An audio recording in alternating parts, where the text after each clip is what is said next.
Class हम लोग last में 12th क्वेश्चन तक एंड कर चुके थे। आज हम आते हैं क्वेश्चन नंबर 13 पे। How many 3 digit number are divisible by 7?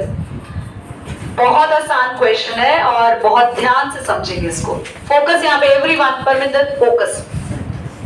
How many 3 digit number divisible by 7?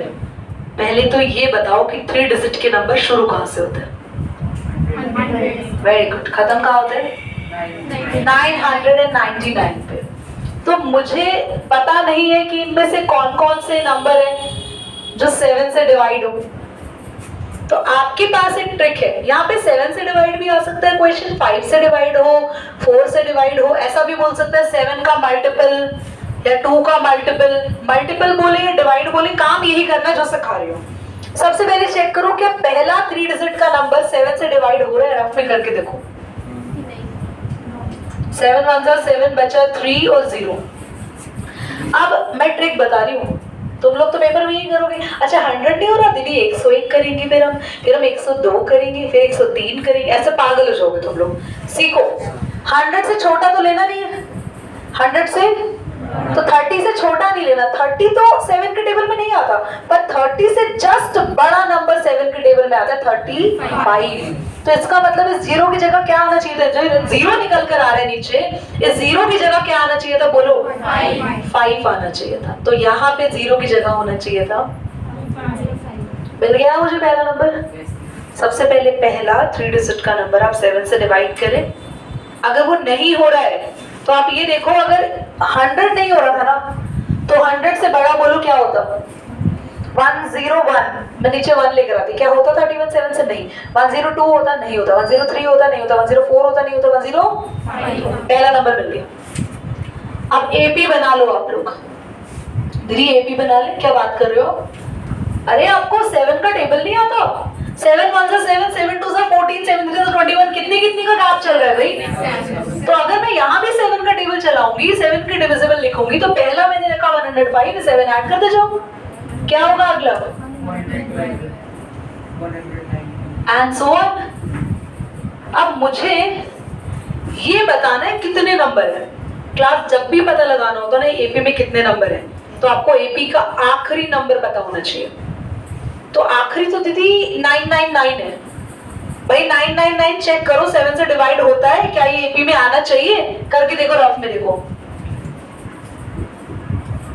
7 1 7 बचा 2, 7 4 28, बचा 1 9। अब देखो दिमाग लगाना, इससे बड़ा करोगे क्या 999 से नंबर? अब छोटा, तो 999 की जगह यहाँ पर अगर होता 8 तो होता 18। 998 ना 999 से छोटा। देखो दिमाग लगाना, दिमाग जो तुम लोग बेच आए हो, थोड़ी देर के लिए सोचो, है हमारे पास हमारा दिमाग। 999 से छोटा नंबर बोलो। 990, परमिंदर बोलो।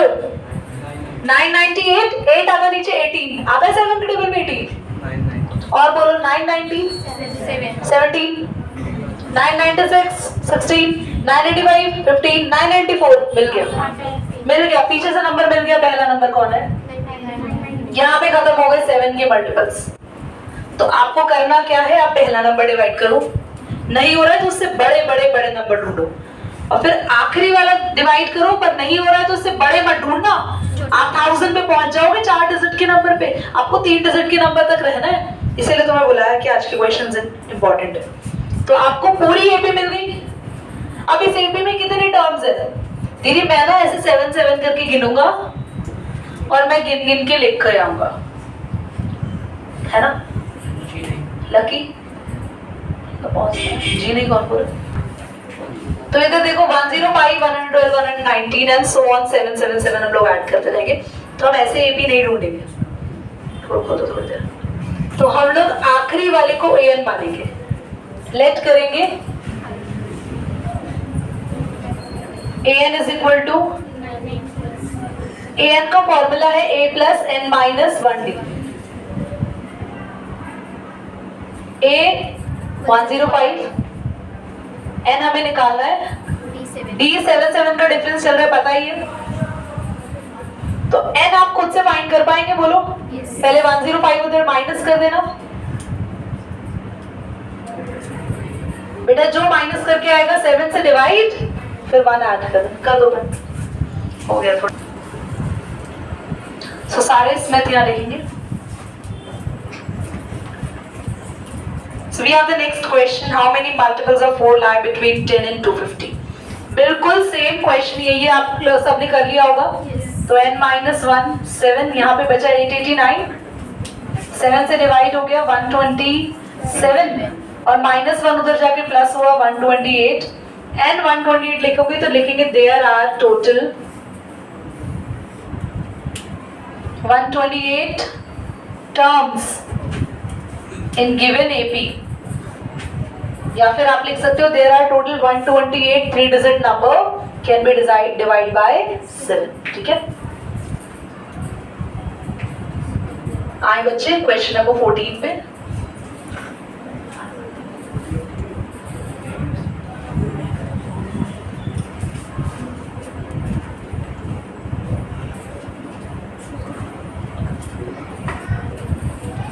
So we have question number 14.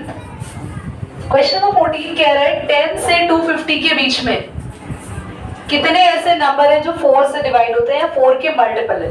तो क्या 4 का मल्टीपल 10 है? 4 के टेबल में नहीं आता। 10 से आगे बढ़ो, हाँ 11 नहीं है, 12 है। आगे 4 4 ऐड करते जाते 16 20 18 कौन बोला भाई? 250 भी 4 से डिवाइड नहीं होगा, आप चाहे करके देख लो। 4 6 24 बचा 10, नहीं हो रहा 250। अब आपको कम पे नंबर्स करके देखने पड़ेंगे। तो 250 नहीं हुआ, 249 भी नहीं होगा, 248 चेक करो। 4 6 24 एंड 8 बचा, 4 2 248 लास्ट। क्लास अब ये क्वेश्चन बिल्कुल सेम है, इसको an लेट करना है और n निकालना है। क्या आप ये घर से कर लेंगे? सेम क्वेश्चन होमवर्क में कर लेंगे, बिल्कुल सेम। चलिए इसे घर से करेंगे। आते हैं क्वेश्चन नंबर 15 पे, पॉज कर दे बेटा एक बार, ये नोट कर लो। क्वेश्चन नंबर 16 पे, क्वेश्चन नंबर 15 पे आते हैं। That's a nice question. Question कह रहा है आपके पास 2 AP गिवन है, 63 65 67 और एक और AP है, वो बोलना बेटा 3 10 17।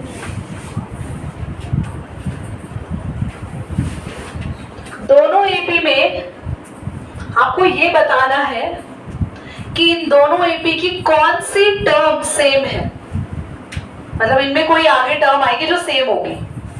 इसमें भी कोई आगे an टर्म है और इसमें भी आगे an टर्म है। टर्म पता ही नहीं तो भाई an ही लिखूंगी, मुझे पोजीशन ही नहीं पता कौन सी है। मुझे बताना है कौन सी पोजीशन की ऐसी टर्म है जो दोनों में सेम होगी। जैसे इसमें आगे हो सकता है 20th टर्म और इसकी भी आगे 20th टर्म हो सकती है, दोनों की सेम हो। तो क्वेश्चन क्या कह रहा है? क्वेश्चन कह रहा है for what value of n की वैल्यू निकालो are the nth term of 2AP। nth का मतलब an, दोनों की an टर्म क्या होगी, उसमें सेम होगी। तो हम क्या करते हैं class, an of first AP equal कर देते हैं an ऑफ सेकेंड AP। नहीं तो कुछ टीचर ऐसे कराते हैं, इसको कैपिटल an और इसको स्मॉल an मान लेते हैं अलग अलग करने के लिए, पर मेरे लिए प्रेफरेबल ये रहता है। तो an का फॉर्मूला होगा a प्लस, यहाँ भी फॉर्मूला होगा a plus, but first AP का a क्या है 63, n हमें पता लगाना है, d डिफरेंस देखो 2, यहाँ पे a क्या है 3, n हमें पता लगाना है। रोनित समझ में आ रहा है? 7 क्या हुआ शोभम? d7 है, हमें n निकालना है। तो पहले थोड़ा सा सॉल्व कर लेते हैं। 63 बेटा 2 अंदर मल्टीप्लाई कर दो, 2n माइनस का 2, माइनस 1 क्यों आएगा, 2 तो 1 से भी मल्टीप्लाई होगा, 3 7n माइनस का 7। बेटा 63 में से 2 गया 61 प्लस में 2n, 3 और 7 माइनस होंगे पर माइनस का 4 आएगा, ठीक है, प्लस का 7।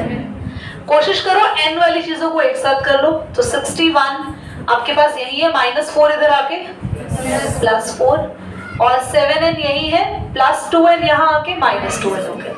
तो क्लास ये हो गया 65 इज इक्वल टू 5n, 5 यहाँ आके डिवाइड 13 हमारे पास आ गया, तो n की किस वैल्यू पे टर्म्स आपके पास इक्वल होंगी? 13। तो लिखेंगे hence nth terms of AP are equal at n is equal to 13. करिए बेटा पास। Determine the AP whose third term is 16 and seventh term is exceed by fifth term. Very good. Prince ने question करा भी, और ये question exactly same है जो हम लोग ऑलरेडी क्लास में कर चुके हैं। हमने करा है ऐसा क्वेश्चन। क्लास क्वेश्चन में क्या कह रहा है, ध्यान से देखेंगे। 16th टर्म है, एपी में 16th टर्म की मेरा Vandana, third term of an AP is 16। मैं बोला 16th टर्म की ना, वहां शुभम कह रहा हाँ बेटा बुक तो देख लो। Third term of an AP is 16 and seventh term exceed, seventh term बड़ी है फिफ्थ टर्म से बाय 12। तो सेवेंथ टर्म तो ऑलरेडी बड़ी है, उसमें 12 ऐड मत करना, किसमें ऐड करेंगे? फिफ्थ टर्म में बाय 12। तो बेटा यहाँ पे फॉर्मूला बना a प्लस 2d, a3 का फॉर्मूला ओपन किया, a7 का formula a plus 6d, a5 का formula a plus 4d plus में 12। बेटा a से a कैंसिल यही कर दो, 6d है, 4d वहां जाके माइनस होगा, तो ये हो गया 2d 12। क्या करें? 6d आ गया 6। अब d को आप किसी भी इक्वेशन में पुट कर सकते हैं, फर्स्ट में कर दो। So put d in equation. बहुत ही आसान क्वेश्चन चल रहा है बेटा, ये पेपर में कुछ नहीं आने वाला। तो तुम्हें ऐसा लग रहा है यस हमारा d भी आ गया, ये भी आ गया, कुछ नहीं आएगा पेपर में। 2 6 12, 12 उधर जाके माइनस हुआ, कितना आ गया? a। क्लास a भी आ गया, d भी आ गया। अब निकालना क्या है बोलो?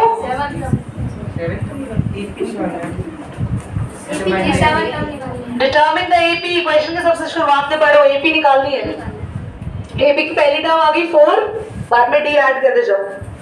कितना है? डी 6 10 16 एंड सो ऑन। एपी आ चुकी है। क्वेश्चन नंबर 17 देखो। क्वेश्चन नंबर 17 कह रहा है find the 20 term of the AP from the last 3 8 13 and 253। देखो 3 8 13 एंड बेटा मैं इस क्वेश्चन को थोड़ा सा अलग तरीके से कराती हूँ। मुझे नहीं पता स्कूल में लास्ट टर्म का फॉर्मूला लगवा देते होंगे या और कोई, मेरा थोड़ा सा तरीका अलग है। मुझे लगता है कि क्यों एक नया फॉर्मूला लर्न करें जब हमारे पास एक और टेक्निक है इस क्वेश्चन को करने की। हमें टर्म शुरू से निकालनी होती, कौन सी टर्म निकालनी? 13 20। तो a प्लस 19d का फॉर्मूला लगा देते। a क्या है बोलो? डिफरेंस होता 5 का। पर घबरा क्यों रहे हो? तुम्हें टर्म निकालनी है आखिरी से, तो AP पलट दो, AP पलट दो। एक तो इससे पहले वाली टर्म और लिख दो ताकि तुम लोग थोड़ा सा और अलर्ट हो जाओ। देखो जैसे ही पहले आते हैं 5 कम करना है, 253 से 5 कम करेंगे। और AP आप बिल्कुल AP पलट दो। देखो तो AP होगी, मैं न्यू AP बना रही हूँ 253, 5 कम करते जाओ 248, 5 कम करते जाओ 243 एंड मैंने AP ये बना दी, AP पलट के लिख दी लास्ट। कोई दिक्कत है? कोई दिक्कत नहीं है। आप कौन सा फॉर्मूला लगाना है बोलो? A20 निकालना है तो बोलो A प्लस A क्या है? 19 D 248 में D वो वाला मत लेना, नहीं AP का लेना है क्योंकि तुम AP पलट चुके हो। उसका तो D देखो 8 - 3 प्लस 5 था, इसका D 248 में से 253 क्या बोलो? माइनस का। क्या आप मल्टीप्लाई करेंगे कितना होता है भाई? 95 सर। 95 प्लस माइनस माइनस करेंगे, यू गॉट योर आंसर। बोलो इजी 140 कर दो बस। Question number 18 पे आता है the sum of the 4th and the 8th term of the AP is 24 and the sum of the 6th term and the 10th term of the AP is 44. Find the first 3 terms of the AP. Class से बस तुम लोग थोड़ा सा question extend extend करके दे दिया, तरीका बस वही है, चीजें बस वही हो रही है। क्वेश्चन क्या रहा है, ध्यान से देखो। क्वेश्चन 17 है 18 आज ज्यादा हो गए क्वेश्चन हमारे। हाँ चलो गुड, नजर नहीं लगा रहे भाई, अगली क्लास में फिर कोई 4 क्वेश्चन हो जाएंगे। Sum of the fourth and the 8th term of the AP. देखो 4th term and 8th term का सम कितना दे रखा है? 24। Yes. और अब देखो क्लास, ध्यान से देखो, A4 का फॉर्मूला लगा दो, 8 का इज इक्वल टू 24। तो A और A हो गया 2A और 3D और 7D हो गया 10D। ये बन गई ना फर्स्ट इक्वेशन।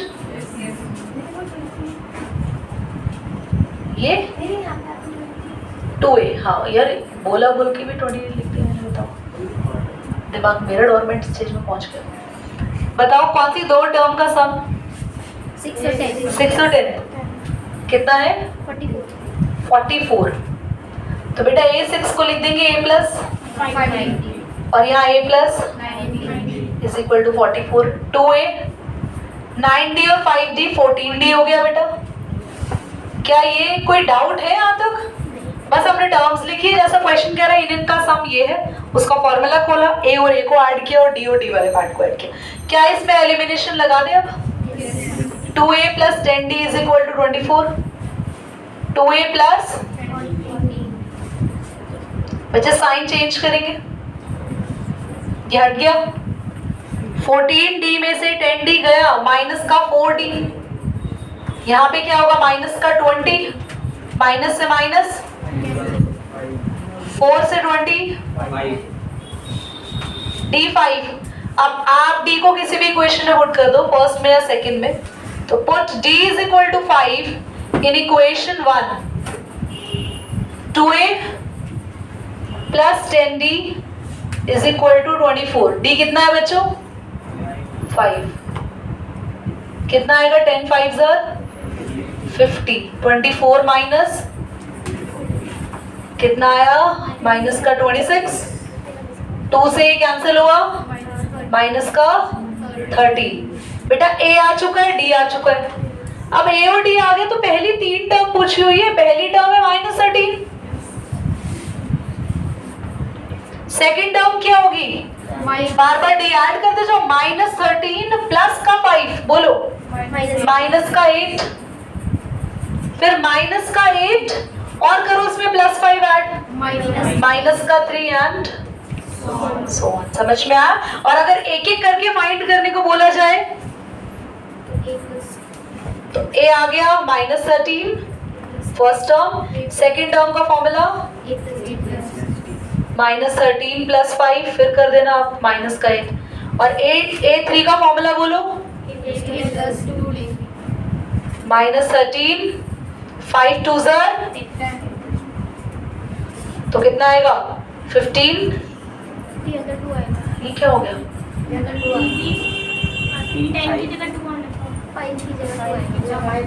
अरे गलती होगी बहुत बड़ी।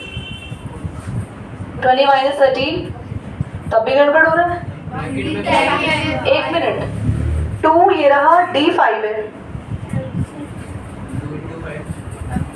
ओहो हद होगी, माइनस कर दी। ठीक, क्या करी थी मुझे अब भी नहीं पता चला। चलो, Subba Rao started work in 1995 with the annual salary of 5,000 and received the increment of the 200 rupees per year. In which year did the income is 7,000? तो सुबह राव जो कोई है, उन्होंने 5,000 सैलरी से अपना काम शुरू किया। पहले महीने में उनको कितने पैसे लगे? कितने पैसे मिले पहले साल में? 5,000। फिर 200 रुपीज का इंक्रीमेंट मिल रहा है, हर साल 200 रुपए बढ़ रहे हैं, तो नेक्स्ट ईयर उनका इनकम हो गया फिर 5,400 एंड सो ऑन। बोल रहे हैं कौन से ईयर में हमारे पास जो इनकम होगी वो 7,000 होगी। देखो तो आगे कहीं 7,000 इनकम उनकी होगी ना, हमें पता है ना तुम्हें पता है वो कब होगी। देखो ये पहला ईयर है, ये सेकेंड ईयर, ये थर्ड ईयर। ऐसे अगर मुझे इसका एन पता चल जाए किस नंबर पे आ रही है वही इसका ईयर होगा, तो हम इसको एन लेट कर लेते हैं। एन का फॉर्मूला बोलो। ए क्या है बोलो? n हमें निकालना है और d है 200। बेटा 5000 प्लस का उधर आके माइनस का हो जाएगा। 7000 में से 5000 गया, सीधा लिख दो, 2000 बचेगा। ये बेटा 2 0 इससे कैंसिल, मल्टीप्लाई हो रहा है ना, इधर आके वैसे भी डिवाइड होगा और 2 से कैंसिल हुआ 10 पे। समझ आ रहा है रौनक? -1 उधर जाके तो आपके पास n11 आया, यानी कि किस ईयर में? 11th year. अभी तो 11th ईयर बोलो ना, 11th ईयर। तो 1995 फर्स्ट ईयर था, तो आप आगे 11th ईयर काउंट कर लोगे कौन सा ईयर होगा। सो 1995 था ना फर्स्ट ईयर, 11 काउंट करोगे क्या आएगा? अगर 10 काउंट करेंगे तो 2005 और उसके बाद हमारे पास आया 2006। समझ में आया? 1995 was the first year. 1995 plus 11 2006 is the year when income will be।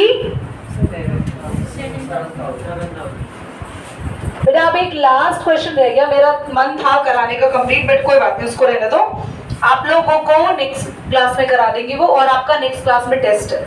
Till यहाँ तक जहाँ तक हमने चैप्टर 5 कर लिया है, इंक्लूडिंग बीपीटी थ्योरम और 6.2 एक्सरसाइज कर दो उसको।